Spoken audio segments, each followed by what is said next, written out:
Good afternoon everyone, welcome to another video. I'm Maz and today is just a quick update to the channel. So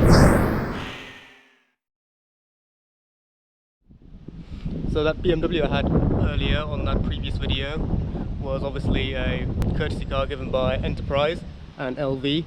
Then I got the Jaguar back for about a month or two and the Jag is now sold. So this video is here just to give you a bit of an update on what has happened ever since. Around the tail end of last month, I hosted a Stroud district-based meet, and we went around Froster, we went around Eastington, North Nibley, and Coley Peak. That hasn't been uploaded due to insufficient content being made, but I do have a few clips of that meet, which I'll show you right now. And if you skip to this part of the video, that would then take you to the end of this clip and talk about why the XF is now gone.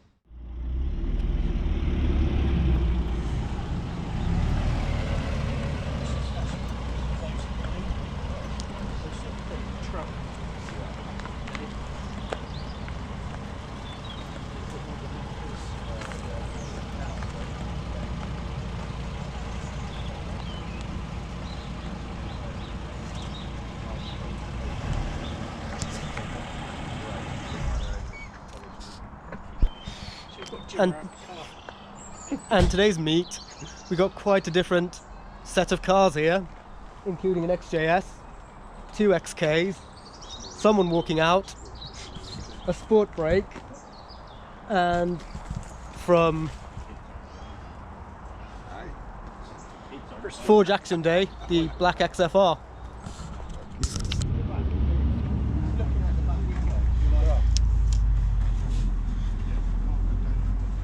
Yeah, that's perfect.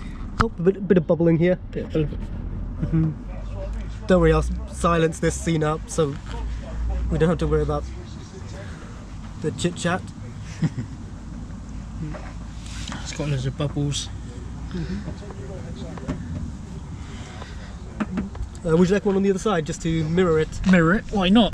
Just stepping out of Starbucks right now, not with my latte, not just any latte, but a Jag's latte. We still have a couple more members coming over. Well, a member and two more friends. Yeah, we still got a lot of daylight. And until then, cheers. Oh, we got an X-Type turn up with a JDC emblem and a JBC sticker.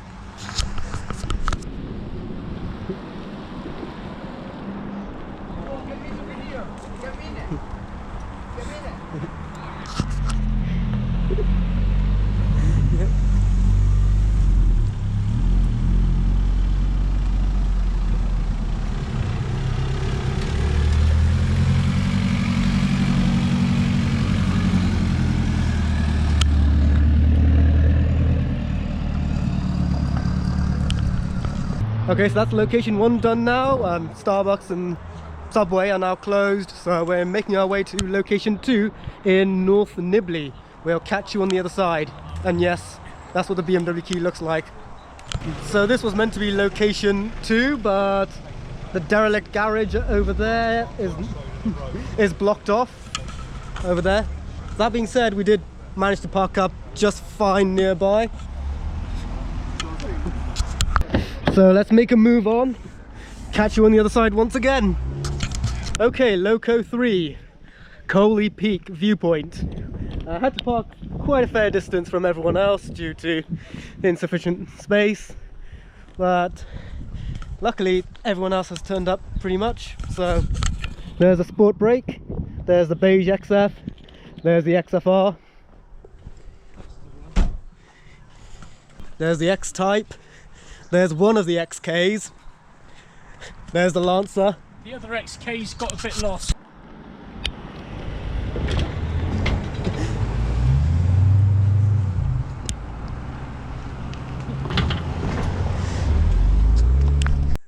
A bit too dark now, but that's pretty much all the cars over here. The XK stands out very well in the dark. But yeah, barely able to make content at this time of night. So yes, the XF is now gone. I sold it earlier this week on Monday the 24th, and it's now part exchanged with another car, which I'll reveal shortly. But in the meantime, let's just quickly talk about what has happened ever since. So the last video was made around mid-September, which I reviewed the courtesy car, the 3 Series. And I've had that car for about 2 weeks, till about the tail end of September. But then I had the XF back for 4 weeks. And then midway this month, or should I say the tail end of this month, something unexpected has happened. The XF is now sold and I've got my new car. Now that we're running out of daylight, without further ado, here is the new car. It is a 2019 Jaguar F-Type P300 Checkered Flag Edition. A full video on this will be made shortly, but this is just an introduction to my new car. It is a late 2019 Jaguar F-Type Checkered Flag Edition. The Checkered Flag Edition was sort of a special edition made from 2018 to 2019. It is based on the R Dynamic. This particular one is in Caldera Red. Caldera Red is Jaguar speech for flat red. They do a more expensive red known as Firenze Red. But yes, here it is. I've just collected this car earlier this week from Chequered. Well, I personally didn't collect it. I sent my dad over to come collect it while I was working. I'm just thankful that I managed to afford a car like this. So as I've mentioned, this is a Checkered Flag Edition, and the Checkered Flag Edition is based on the R Dynamic. So that means we have the larger intake with the gloss black surrounds. LED headlights are standard, though if you do get a pre-2017, the R Dynamics still come with bi-xenons and have a sort of like a 2-piece intake here. The Checkered Flag Edition has the styling pack standard. That's when the front splitter, the side skirts and the lower part of the rear bumper are color coded. On the Checkered Flag Edition, the emblems look like this. You'll see more of them as we go around. Black pack is standard, and the black pack includes the black grille, the black side vents, and the black window surrounds. Also, just look how wide these hips are. Coming to the back, of course, the styling package has the lower valance in red, and this being a P300 has the large center mounted exhaust, and of course there's the checkered flag emblem on the back. This being a post 2017 facelift, the taillights are darkened. This particular car has the reversing camera, a must, and unfortunately I don't have the fixed wing. I have the active wing, which I'll show you opening in a moment. The rear window is tinted. While it looks like I have a black roof, it's actually a sunroof, which I'll show you later on. The mirrors are the same as on the XF. This particular one has the split 6 spokes, and being a Checkered Flag edition, it has the red calipers where the Jaguar script has faded away. And the previous owner added these Jaguar Growler dust caps. Speaking of the wheels, they are actually quite big. They're diamond cut as well. They're 20-inch wheels, 225 at the front, 295 at the rear, and the rear ones are also slightly deep dished in the center. And if you come to the back, those tires are really wide. Quirks of this car include, if I were to unlock the car, the door handles pop out, and if I press it another time, the passenger side goes off as well. And if we look inside, we've got red Jaguar kick plates, illuminated kick plates as well. Normally they're in blue, or actually normally you don't get illuminated kick plates at all, they just say R Dynamic. But I'm thankful I've got these on. The mirrors, okay, the car's not on, but if I were to press these together, they would fold. The seat adjusters are on the door, just like on a Mercedes. This particular car has the performance seats, and of course there's the Checkered Flag emblem here. The seat belts are red, The stitching is red, and this car has the upgraded Windsor leather.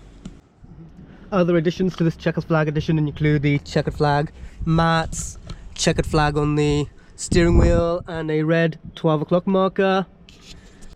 Coming inside, this particular car has the cold climate pack, which includes the heated steering wheel and 3 buttons here, with one of them being the heated front windscreen, which is this one here. And if we look closely, you can just about see the heating elements as well. Ideal for those icy mornings in the winter.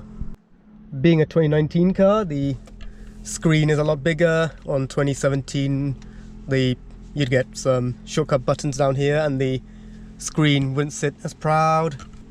Because this car has the upgraded seats, it also has the extended leather, meaning this part of the dash is covered in leather. And of course, you've got the checkered flag red stitching here. The button is for the glove box. Previous XFs had this, but my generation didn't, so I'm thankful that the F-Type still has it. Other additions to this particular car include the frameless interior mirror. On older models, they'd curve downwards, and you'll have a massive bezel around the mirror. This particular one has a suede headlining. Lesser models just come with a more familiar material. And of course, the steering wheel adjusts electrically. Looking around the center console, you got your 2 cup holders here, and you got your storage cubby. And coupe models, strangely, come with a net up here, whilst convertible versions have a much bigger one here. I'd wish that they have that one for the coupes as well. If we have a quick look at the speedo, it goes all the way up to 200. Not that this car will ever reach 200. It's actually limited to 155, with higher models going up to 170 or 180, give or take. Classic coupe quirk: if I were to close the door, the windows go back up because they actually dropped in order to open the door easily. And of course, here's the sunroof, and here's its cover. It's not electric, but I'm not too fussed, as I don't have to reach too far back to open it up. And I think this is a sweet spot compared to having a slick top or a convertible. I think the panoramic sort of sits at a happy midpoint. And looking on the center console, you got your trigger style gear selector with park as a button. Start button is where you'd expect it to be in a Jaguar. And strangely, despite being a 2019 car, that's a cigarette style outlet with the volume dial down here. I'd wish that they move this volume dial over there instead and just get rid of the cigarette lighter as a whole. Of course, you got your exhaust button, rear spoiler, stability control, and stop start. That's a little coin holder for coins. If this were to be a convertible, that would be the switch for the top. Now, I kept the coins here in the cup holders as there's no cover for this particular one, because I think this would be useful if it wasn't so exposed. Just like on any other Jaguar, the start button pulsates like a heartbeat. It's 72 beats per minute, which is the exact BPM a resting Jaguar cat's heart beats at. So let's start it up.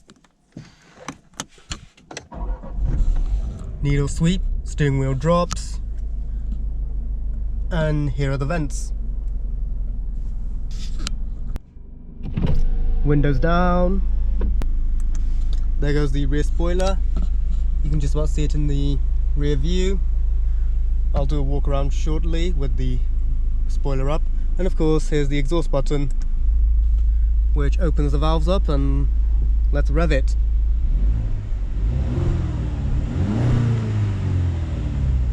Bit of turbo swirl. It's no V6, it's certainly no V8, but for a 2 litre, that's quite decent. Now on the XF, the drive mode selector was like a row of symbols with arrow buttons here. In this, it's quite simple, it's just a toggle switch. So forwards for all-weather mode. So there's all-weather mode. So backwards for normal, and then backwards again for dynamic mode, which makes the dials glow red. Give it another rev.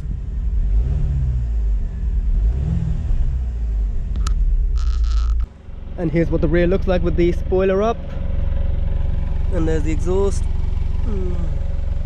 Personally, I prefer if the rear spoiler went for the entire width, like on the convertible. That's part of the reason why I prefer the fixed wing, but it's not the end of the world.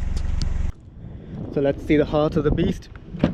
In right-hand drive Jaguars, the bonnet releaser is on the passenger side, so give that a tug. Bonnet pops. And opens forwards. Older Jag and BMW owners may remember this style. A clamshell bonnet as well, as it extends to the side.